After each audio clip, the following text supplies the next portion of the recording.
नमस्कार, संस्कृति पीसीएस के इस यूट्यूब चैनल में आप सभी का स्वागत है। मेरा नाम है प्राची मिश्रा और हम बात कर रहे थे उत्तर प्रदेश से संबंधित प्रमुख योजनाओं के बारे में। इसी सीरीज में आज हम बात करेंगे कि उद्योग, हथकरघा, शिक्षा, इनसे संबंधित कौन कौन सी योजनाएं सरकार चला रही है और हमारे एग्जाम में यह योजना किस प्रकार पूछी जाती है। तो चलिए शुरू करते हैं हम आज का लेक्चर और देखते हैं कि कौन कौन सी योजनाएं आज हम इस सीरीज में पढ़ने वाले हैं। मत्स्य, दुग्ध, हथकरघा, शिक्षा से संबंधित प्रमुख योजनाएं, यानी इन क्षेत्रों को बढ़ावा देने के लिए सरकार कौन कौन सी योजना चला रही है। तो पहली है हमारी नंदा बाबा दुग्ध मिशन। यहाँ आपको इसको पढ़ के समझ में आ रहा होगा। तो इसके तहत हम ये देखेंगे कि किस प्रकार गवर्नमेंट दूध की पैकेजिंग को लेकर के, प्लस जो आपके कृषक होते हैं वो कैसे पशुपालन करें, गायों को रखें, किस प्रकार उनको सुविधा प्रदान की जाए। तो इन सारी चीजों को यहाँ पर बताया गया है।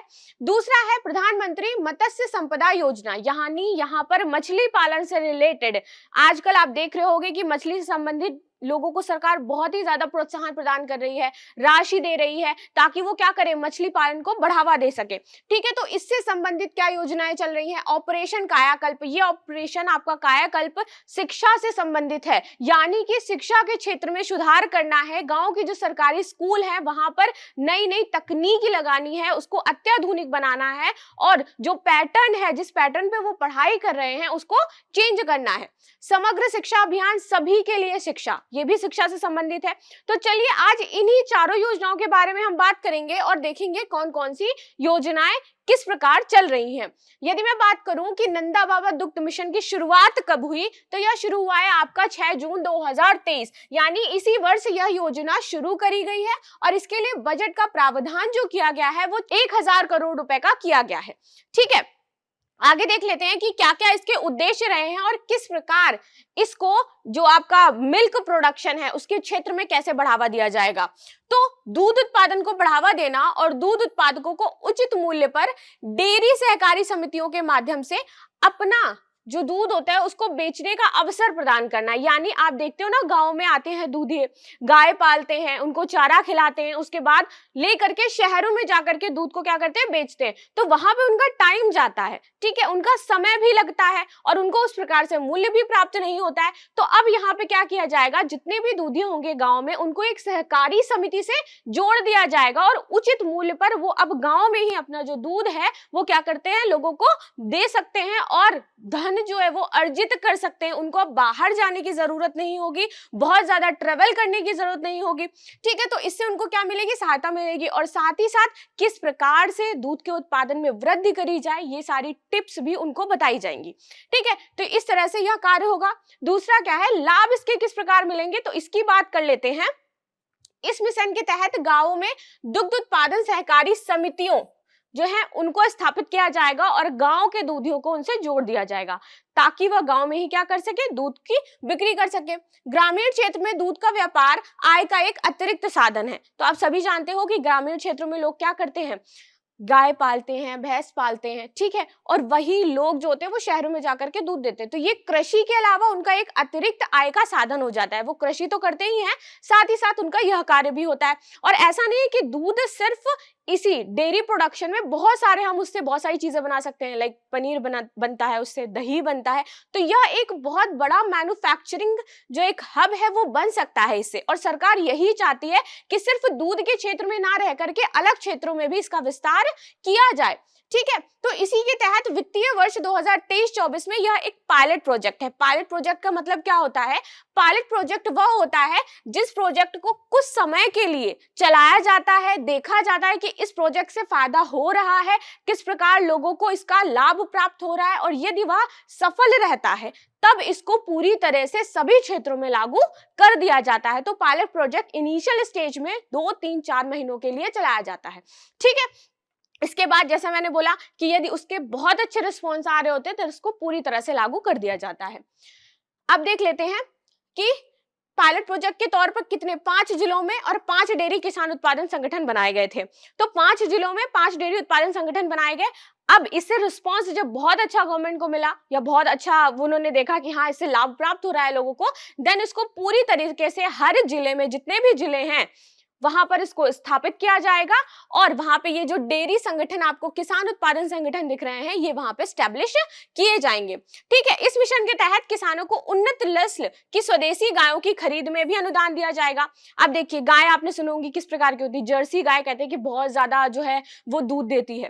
ठीक है, भैंसें होती हैं, लोग पालते हैं, खरीद करके लाते हैं। तो अब यहाँ पे बात लेकिन भैंसों की नहीं की गई है, गायों की गई कि यदि आप गायों को खरीदते हो तब आपको क्या करेगी, गवर्नमेंट अनुदान प्रदान करेगी। ठीक है, भैंसों से उसका कोई लेना देना नहीं। आपको पता होगा कि बहुत सारे संगठन होते हैं या बहुत सारी ऐसी फॉर्म्स बनाई जाती हैं जहाँ पे एक साथ गायों को रखा जाता है।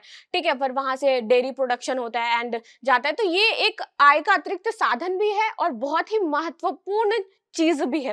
ठीक है, अभी आप देखो कि बहुत सारे ऐसे कंपनीज हैं जैसे अमूल हो गया, फिर उसके बाद मदर डेयरी हो गया। तो ये सब क्या करते हैं, ये यहीं से क्या उठाते हैं, दूध जो है गांवों से जाकर के लेते हैं, खुद भी प्रोडक्शन करते हैं उसका।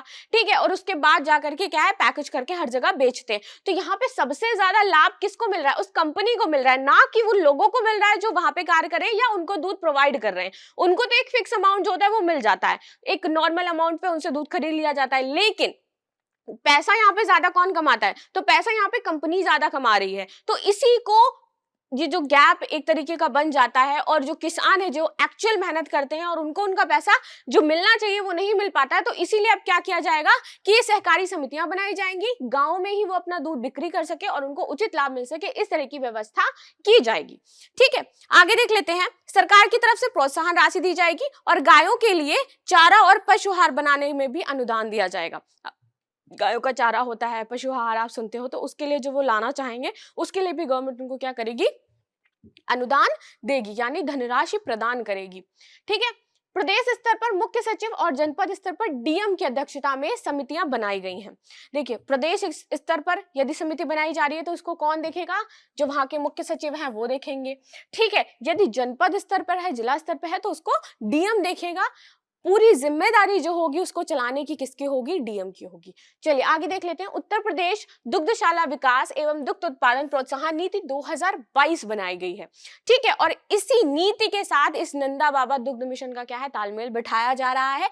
इन दोनों को मिलकर के इसके अंतर्गत इस योजना को सुचारू रूप से चलाया जा रहा है, ताकि इस डेयरी प्रोडक्शन में, दूध प्रोडक्शन में क्या है, किसानों को फायदा मिल सके और उनके आय में वृद्धि हो सके। ठीक है, प्रदेश में 2023-24 में राज्य के 5 जिलों में यह स्थापित किया जा रहा है और इसमें राज्य की महिलाओं की अहम भूमिका है। यहाँ पे महिलाओं को भी रेखांकित किया गया है।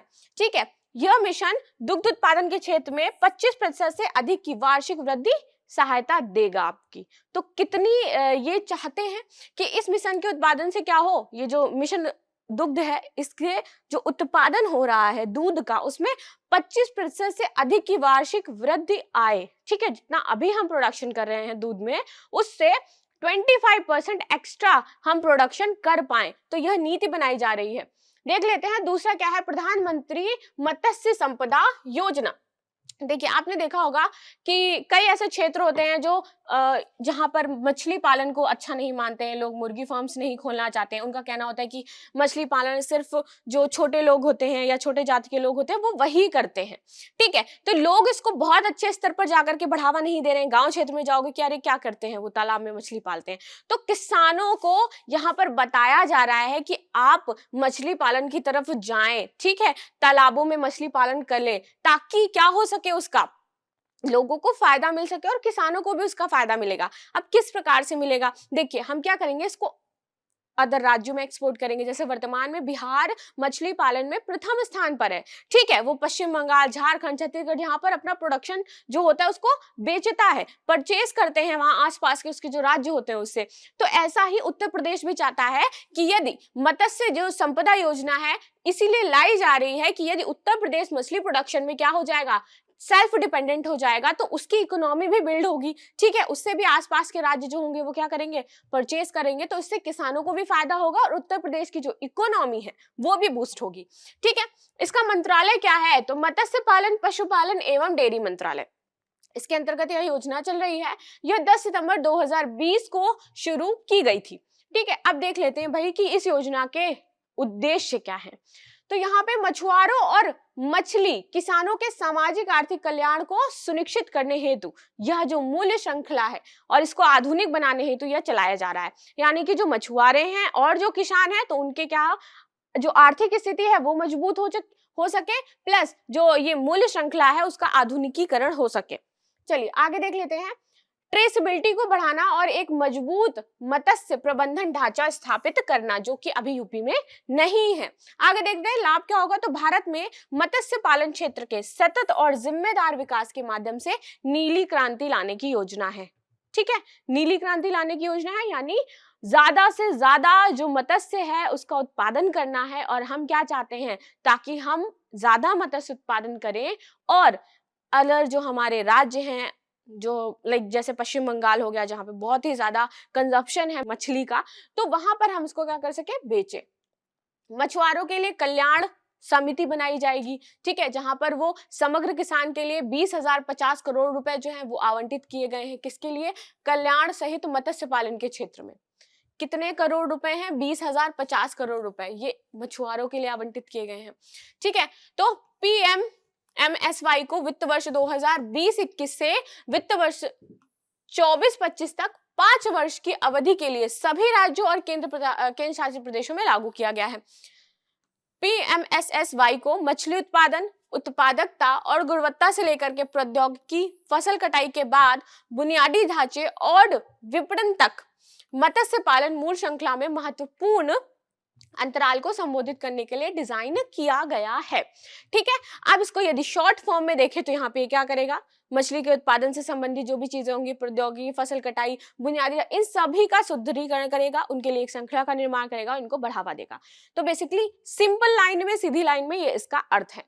तीसरी योजना आ जाते हैं ऑपरेशन कायाकल्प। ऑपरेशन कायाकल्प किससे संबंधित है, जो भी स्कूल से चल रहे हैं, चाहे वो सरकारी स्कूल हो चाहे वो नॉर्मल स्कूल हो, वहां पे क्या करना है, शिक्षा की जो नई, एक तरीके से कह सकती हूँ कि क्रांति लानी है, नई जो पॉलिसी है उसको लागू करना है, जो हमारी नई शिक्षा नीति आई है उसको लागू करवाना है, प्लस उसको अत्याधुनिक सुविधाओं से लैस करना है। वहां पे प्रोजेक्टर्स होने चाहिए, वहां पे किस प्रकार लाइक प्रैक्टिकल से ज्यादा बच्चों को सिखाना चाहिए, वहां पे उनके माइंड को और ज्यादा डेवलप करना है। तो इस तरह की चीजें इसमें शामिल करी गई हैं। और यहाँ पर सिर्फ बच्चों को नहीं, एवं जो शिक्षक हैं उनको भी प्रशिक्षित किया जाएगा कि किस प्रकार से आपको बच्चों को पढ़ाना है, उन्हें सिखाना है, ताकि उनका बौद्धिक जो क्षमता है वो अधिक से अधिक विकसित हो सके। ठीक है, यदि मैं बात करूं शुरुआत की, तो वर्ष 2019 में इसकी शुरुआत की गई थी। शुरुआत में ये भी एक पायलट प्रोजेक्ट ही था। ठीक है, पायलट प्रोजेक्ट के तौर पर इसको लॉन्च किया गया था सर्वप्रथम श्रावस्ती में। उसके बाद जब देखा गया कि यह प्रोजेक्ट बहुत अच्छी तरह से कार्य कर रहा है, तब इसे उत्तर प्रदेश के अन्य राज्यों में भी क्या है, लागू कर दिया गया। पायलट प्रोजेक्ट क्या होता है, जैसे मैंने आपको बताया कि पायलट प्रोजेक्ट के तहत जो भी योजना है या कार्यनीति है उसको किसी एक क्षेत्र में पहले लागू करके देखा जाता है, ऑब्जर्व किया जाता है। यदि उसके परिणाम बहुत अच्छे आ रहे होते हैं, लाभ प्राप्त हो रहा होता है, तब उसे पूरे क्षेत्र में लागू कर दिया जाता है, सभी राज्यों में लागू कर दिया जाता है। चलिए, उद्देश्य राज्य द्वारा संचालित स्कूल शिक्षा की गुणवत्ता में सुधार करना है। ठीक है, पारंपरिक शिक्षण पद्धति के साथ तकनीक आधारित शिक्षा का प्रयोग करना है। तकनीक आधारित शिक्षा कैसे, उनको कंप्यूटर का नॉलेज देना है, उनको लैब्स जो होती हैं साइंस, केमिस्ट्री, इनका एस्टेब्लिश करना है, ताकि उन्हें नॉलेज हो सके, वो प्रैक्टिकलिटी में जा करके चीजों को आराम से, आसानी से समझ सके। ठीक है, आगे देख लेते हैं। प्रमुख बिंदु क्या है, तो प्रदेश में शिक्षा सुविधाओं में लगातार सुधार करना है। वहां के जो किस प्रकार से वहां पे बच्चों के लिए वॉशरूम्स एस्टेब्लिश किए गए हैं, किस प्रकार से पार्क बनाए गए हैं, वहां के कंप्यूटर लैब्स कैसे हैं, वहां पर प्रोजेक्टर लगा है या नहीं लगा है, किस प्रकार से वहां पे साइंस लैब्स बने हैं। तो इन सारी चीजों का विकास करना है, प्लस शिक्षकों को भी बताना है, प्रशिक्षित करना है कि किस प्रकार से आप जो छोटे बच्चे हैं उनको सिखाएंगे, पढ़ाएंगे और उनके बौद्धिक जो स्तर है उसको मजबूत करेंगे। ठीक है, तो उद्देश्य क्या है कि ऑपरेशन कायाकल्प के तहत प्राथमिक और माध्यमिक विद्यालयों को स्मार्ट स्कूलों में बदला जाएगा। ठीक है, तो क्या बनाया जाएगा, स्मार्ट स्कूल बनाया जाएगा इन्हें। और इसके तहत लगभग 30,000 माध्यमिक विद्यालय स्मार्ट कक्षाओं, खेल के मैदानों, उचित शौचालय, पुस्तकालय, कंप्यूटर प्रयोगशालाएं, कला कक्षाएं एवं अन्य अत्याधुनिक सुविधाओं से वो लैस की जाएंगी। जैसे कि मैंने आपको बताया कि वहां पे कैसे वॉशरूम्स हैं, वहां पे पुस्तकालय हैं, लाइब्रेरीज, उनका भी निर्माण किया जाएगा, कंप्यूटर प्रयोगशालाएं, कैसे कंप्यूटर प्रयोगशालाएं हैं, तो इन सारी चीजों का बेहद ध्यान रखा जाएगा इस योजना में। ठीक है, सरकारी स्कूलों की सुविधाओं एवं बुनियादी ढांचों में सुधार करना है। और इसके लिए निजी स्कूलों को बराबर बनाने के लिए कार्य योजना तैयार की गई है, यानी जो प्राइवेट स्कूल्स हैं उसकी तरह ही सरकारी स्कूल्स बन जाएं, इस तरह से कार्य किया जा रहा है। कायाकल्प के बाद इन विद्यालयी छात्रों की संख्या में भी रिकॉर्ड वृद्धि हुई है और जब से यह प्रोजेक्ट लाया गया है, जब से यह योजना लाई गई है, तब से बच्चे स्कूल में ज्यादा जा रहे हैं। ठीक है, आगे देख लेते हैं कौन सी योजना है। तो समग्र शिक्षा अभियान, इसकी शुरुआत की यदि मैं बात करूं तो 4 अगस्त 2021 को यह शुरू किया गया था और इसके लिए बजट रखा गया था 2.94 करोड़ रुपए। ठीक है, अब देखते हैं क्या है इसमें। तो विद्यार्थियों को गुणवत्तापूर्ण शिक्षा प्रदान करना है और उनकी सीखने की क्षमता का विकास करना है, लर्निंग स्किल को ज्यादा से ज्यादा बढ़ावा देना है। ठीक है, तो ये इसका मेन उद्देश्य हो जाता है। इसके अतिरिक्त जो स्कूली शिक्षा में सामाजिक और लैंगिक गैप को भरने का प्रयास किया गया है। सामाजिक और लैंगिक गैप कैसे, समाज में कौन सा गैप होता है आपको बहुत अच्छे से पता है। एक तो कास्ट का, दूसरा कि मेरे फादर यहाँ पे बहुत अमीर हैं, या इस तरह के ये वाला जो गैप होता है ना, जो धर्म जाति समाज से जुड़ा होता है कि मैं बहुत उच्च वर्ग से बिलोंग करता हूँ, आप बहुत निम्न वर्ग से बिलोंग करते हो। ठीक है, या मैं बहुत रिच फैमिली से आता हूँ, आप बहुत पुअर फैमिली से आते हो। तो इस तरीके का जो गैप है, प्लस जो बॉयज एंड गर्ल्स वाला गैप है, लैंगिक भेदभाव, ठीक है, महिला और पुरुष, तो इस सारे गैप्स को भरना है और यही इसका उद्देश्य है। ठीक है, आगे स्कूलिंग प्रावधानों में न्यूनतम मानक तैयार कर व्यावसायिक शिक्षा को बढ़ावा देना है। यहाँ पर आपको एक चीज मेंशन करी गई है कि व्यावसायिक शिक्षा, व्यावसायिक शिक्षा का अर्थ है कि वह शिक्षा उन्हें बताया जाए कि किस तरह से यदि आप इस शिक्षा को ग्रहण कर रहे हो या पढ़ रहे हो तो आगे आपकी कैसे काम आएगी, और ऐसी शिक्षा जहां आगे जाकर के उन्हें व्यापार मिल सके। और यहाँ पर ये कैसे संभव होगा, जब उन्हें स्किल प्रदान किया जाएगा स्कूल में ही। तो यहाँ पर इनडायरेक्टली वे में क्या कहा जा रहा है कि बच्चों को स्किल देना है स्कूल में ही, ताकि वो आगे चल करके बेरोजगार न रहे, वो रोजगार प्राप्त कर सके। ठीक है, तो स्किल बेस्ड उनको शिक्षा दिलानी है। ठीक है, और उसी शिक्षा की तरफ बढ़ावा देना है।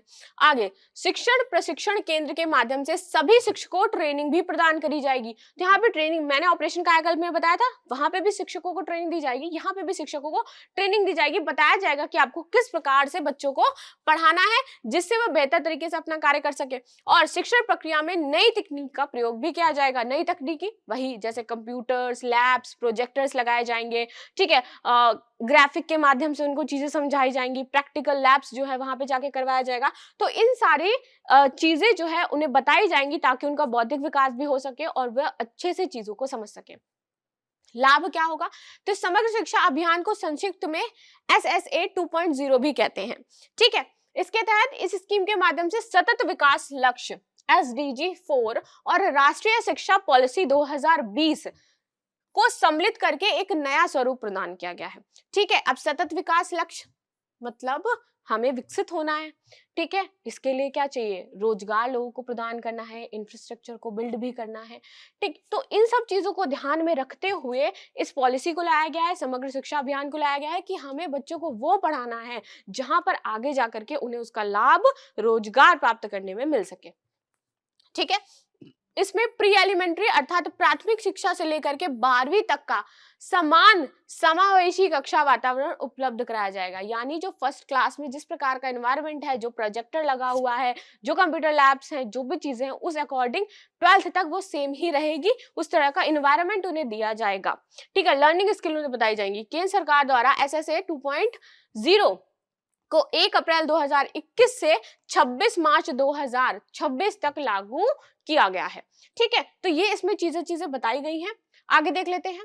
विद्यालयों में बुनियादी ढांचों, वर्चुअल क्लास, जैसे मतलब प्रोजेक्टर होता है वहां पे, डिटेल चैनल के साथ व्यावसायिक शिक्षा और रचनात्मक शिक्षा विधि सहित ICTC लैब की भी व्यवस्था की जाएगी। ठीक है, आगे देख लेते हैं। समग्र शिक्षा अभियान के अंतर्गत 5वीं कक्षा तक के छात्रों को खेल सामग्री हेतु 5,000 रुपए, यानी 5वीं तक के जो छात्र हैं उनको खेल सामग्री से रिलेटेड जो भी चीजें हैं उसके लिए 5,000 रुपए दिए जाएंगे। 10वीं कक्षा को 10,000 रुपए और 12वीं कक्षाओं को, अभी लग रहा होगा ना 12 आएगा, 15,000 रुपए दिए जाएंगे, 3,000 रुपए एक्स्ट्रा। ठीक है, 5वीं कक्षा को 5,000, 10वीं कक्षा को 10,000 और 12वीं कक्षा को 15,000 रुपए प्रदान किए जाएंगे।